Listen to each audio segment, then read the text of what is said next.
Na miesta, kam žiadny odpad nepatrí, vyhadzujú ľudia televízory, chladničky, pohovky, stavebný i komunálny odpad.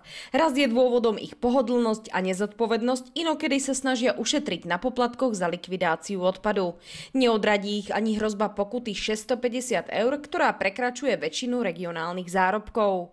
V Smižanoch už roky straší táto veľká čierna skládka. Je to svinstvo. Máme v obci druhotný zber, triedený odpad.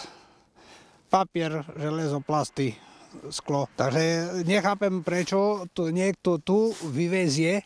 Také pneumatiky a také stavebný materiál, ktorý tu donášali. No to už je toho tam dosť. No to by to nemalo byť. Ako tu ľudia, ktorí tu žijeme, to by mali byť skúčičko také poriadne. Je tu veľmi veľa čiernych skládok. Pôvodcov čiernych skládok je ťažké vypátrať a usvedčiť. Obecní policajti v Smižanoch proti ním teraz nasadili novú zbraň, fotopasce. Aby nevyvážali stavebný odpad na tieto miesta. A potom má obec náklady na to, aby tieto skladky likvidovala. Namontovali ich do 5 najproblémovejších lokalít, kde ľudia vyvážajú odpad najčastejšie. Z fotopaste príde MMS-ka buď na mail, alebo na mobil a tam sa to pozrie. Z fotografie či videa by polícia mala páchateľa bez problémov odhaliť. Dá sa poznať aj tvár, aj evidenčné číslo, všetko. Aj cez vec. Vieme si to potom vyhodnotiť, prehrať a zavolať si tých ľudí. Čierne skládky musia obce likvidovať na vlastné náklady. V Smižanoch upratujú nelegálne smetiská aktivační pracovníci.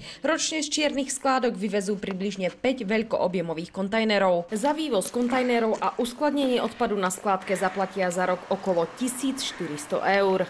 Marie Balážová Melníková, RTVS.